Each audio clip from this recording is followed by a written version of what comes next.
সামাজিক মাধ্যমে এক নারীর ব্যক্তিগত ভিডিও ছড়িয়ে পড়েছে।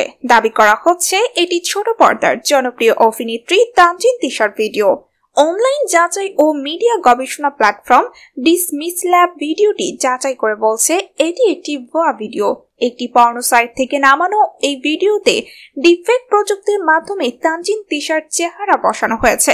এর সঙ্গে তানজিন তিশার কোনো যোগসূত্র নেই। সম্প্রতি প্রিয়াঙ্কা চোপড়া, আলিয়া ভাট থেকে রশ্মিকা মান্দানা বিশ্বজুড়ে বহু নারী তারকার ডিপফেক ভিডিও ছড়িয়েছে।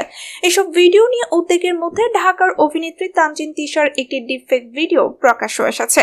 বলা হচ্ছে বাংলাদেশের তারকা অভিনয় শিল্পীদের মধ্যে এটি প্রথম কোনো ডিপফেক ভিডিও। ভুয়া ভিডিওটি গত বছরের নভেম্বরে একাধিক ফেসবুক পেজ থেকে সরানো হয়। ডিসেম্বরের দিকে এটি ভাইরাল হয়। বাংলাদেশের ডিপফেক কতটা বিপজ্জনক? বিশেষজ্ঞরা বলছেন কৃত্রিম বুদ্ধিমত্তার উত্থানের ফলে ডিপফেক প্রযুক্তি আরও সহজ হয়েছে। বাংলাদেশ সহ বিশ্বজুড়ে আশঙ্কাজনকভাবে ডিপফেক প্রযুক্তির অপব্যবহার বাড়ছে। এখন নিখরচায় কিংবা খুব অল্প খরচে ডিপফেক প্রযুক্তি ব্যবহার করা যায়। যে কোনো আপত্তিকর ভিডিওতে যে কারো চেহারা বসিয়ে তা ছড়িয়ে দিতে পারে সাইবার অপরাধীরা। ডিপফেক প্রযুক্তিতে এ ধরনের ভুয়া ভিডিও সূক্ষ্মভাবে তৈরি করা হয়। এর ফলেই তা সাধারণ মানুষের পক্ষে শনাক্ত করা বেশ কঠিন। বাংলাদেশের বহু মানুষ বিনোদনের অংশ হিসাবে ফেসবুক, রিলস, ইউটিউব শর্টস ও টিকটকে ভিডিও দেখেন। এসব প্ল্যাটফর্মে ছড়িয়ে পড়া ভুয়া ভিডিও অনেকে বিশ্বাসও করেন। তথ্য প্রযুক্তি বিশেষজ্ঞ সুমন আহমেদ গত বৃহস্পতিবার প্রথম আলোকে বলেন, বাংলাদেশের ডিপফেক অত্যন্ত বিপজ্জনক, কারণ সামাজিক মাধ্যমে অনেকে ভুয়া ভিডিও ও প্রকৃতি ভিডিওর মধ্যে পার্থক্য করার মতো যথেষ্ট চিন্তা করেন না। এর ফলে বাংলাদেশের ডিপফেকের চ্যালেঞ্জটা আরো বেশি। হালে ডিপফেক প্রযুক্তি আরো সহজলভ্য হওয়ায় এই চ্যালেঞ্জ আরো বাড়বে বলে মনে করেন এই তথ্য প্রযুক্তি বিশেষজ্ঞ। তিনি আশঙ্কা করেন শুধু তারকা কিংবা রাজনীতিবিদই নন, আগামীতে যে কাউকে হিও করতে ব্যক্তিগত শত্রুতার কারণে কিংবা প্রতারণার জন্য ডিপফেকের অপব্যবহার বাড়তে পারে। এ ধরনের ভুয়া ভিডিও বিশ্বজুড়েই উদ্বেগের কারণ হয়ে দাঁড়িয়েছে।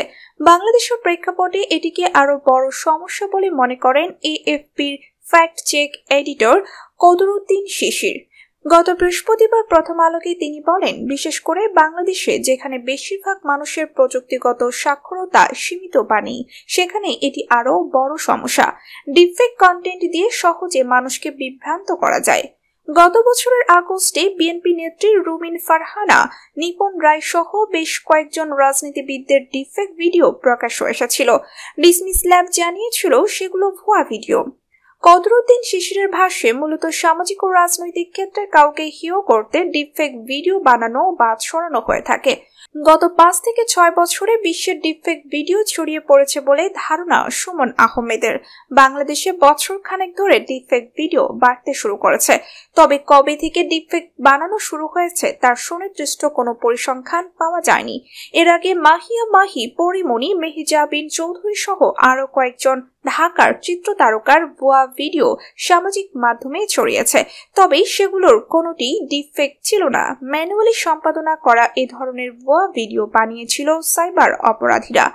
কদরুদ্দিন শিশির বলেন, আগের ম্যানুয়ালি সম্পাদিত ভিডিওতে ম্যানিপুলেশনের মাত্রা সীমিত ছিল। কৃত্রিম বুদ্ধিমত্তা সেই সীমারেখা উঠিয়ে দিয়েছে। এখন আগের চেয়ে অনেক কম সময়ে কম খরচে বেশি বিশ্বাসযোগ্য ভুয়া ভিডিও বানানো সম্ভব। নারীরাই কেন লক্ষ্যবস্তু? হলিউডের নাটালি পেটম্যান, এমা ওয়াটসন কিংবা বলিউডের প্রিয়াঙ্কা চোপড়া, আলিয়া ভাট, রশ্মিকা মান্দানা থেকে ঢাকার তানজিন তিশা, বিশ্বজুড়ে ডিপফেকের শিকার বেশিরভাগ ভুক্তভোগী নারী। ডিপফেক পর্নোগ্রাফি নিয়ে মাই ব্লড জিএফ আনাদার বডি সহ বেশ কয়েকটি তথ্যচিত্রেও নারীর সঙ্গে ঘটা ভয়াবহতার তথ্য উঠে এসেছে। 2019 সালে প্রকাশিত গবেষণা প্রতিষ্ঠান সেনসিটি এআই এর এক প্রতিবেদনের বরাতে বিবিসি জানিয়েছে, বিশ্বজুড়ে বানানো ডিপফেক ভিডিওর 99% নারীর।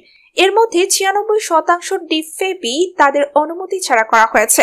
গত বছরের 23 জুন বিবিসিকে দেয়া এক সাক্ষাৎকারে যুক্তরাজ্যের ডারহাম ইউনিভার্সিটির অধ্যাপক ক্লেয়ার ম্যাগলিন বলেছেন, নারীদেরই এ ধরনের হয়রানির ঝুঁকি বেশি থাকে। মূলত পুরুষেরাই এটি করে থাকেন। যৌন সহিংসতা, সাইবার হয়রানি নিয়ে কাজ করছেন অধ্যাপক ক্লোয়ার ম্যাগলিন নারীদের লক্ষ্যবস্তু বানানোর কারণ হিসাবে তিনি বলেন, আমাদের সমাজে নারীর সঙ্গে ঘটা যে কোনো অপরাধের বিরুদ্ধে ব্যবস্থা নেওয়ার নজির খুব কম। সেটা ডিপফেক পর্নোগ্রাফির ক্ষেত্রেও দেখা যায়। এই ধরনের অপরাধকে ছোট করে দেখা হয়। যুক্তরাষ্ট্র, ইউরোপ কিংবা বাংলাদেশ, পৃথিবীর প্রতিটি প্রান্তের নারীদেরই ডিপফেকের শিকার হতে দেখা গেছে। ঢাকার ফ্যাক্ট চেকার কদরুদ্দিন শিশির বলেন, নারী সেলিব্রিটিদের ডিপফেক ভিডিও সেলেবল অনলাইনে আর্থিকভাবে লাভবান হতে কেউ কেউ তাদের ডিপফেক যৌন কন্টেন্ট বানায়। এর বাইরে ব্যক্তিগত বিষয় থাকতে পারে, আবার প্রতিহিংসার কারণে অনেকে ডিপফেক ভিডিও বানান বলে মনে করেন তিনি।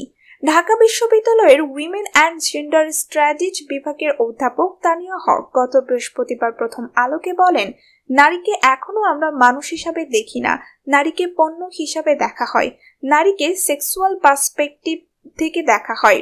ব্যবস্থা নেওয়ার দাবি।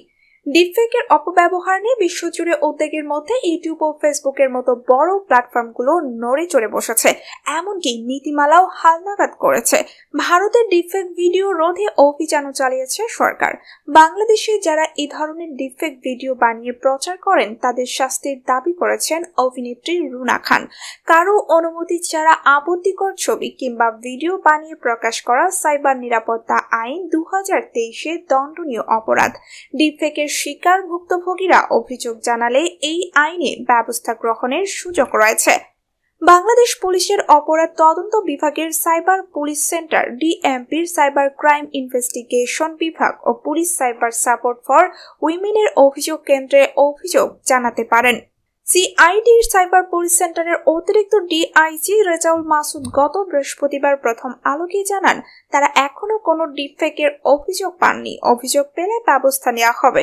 তিনি বলেন, সিআইডির ডিজিটাল ফরেনসিক ল্যাবে সাইবার অপরাধী শনাক্ত করা হয়, সেখানে ডিপফেকের পেছনের অপরাধীদেরও শনাক্ত করা সম্ভব। ডিপফেক ভিডিও চিনবেন কিভাবে? 1.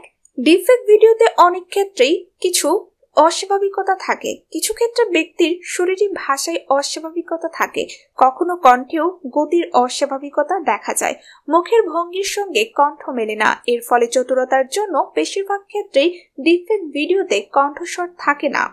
2. সাধারণত ব্যক্তির মুখায়ব অনুকরণ করতেই বেশি মনোযোগ দেওয়া হয়, এতে শরীরের বাকি দৃশ্যমান অংশে প্রকৃত বিষয়বস্তুর সঙ্গে নানান অমিল রয়ে যায়।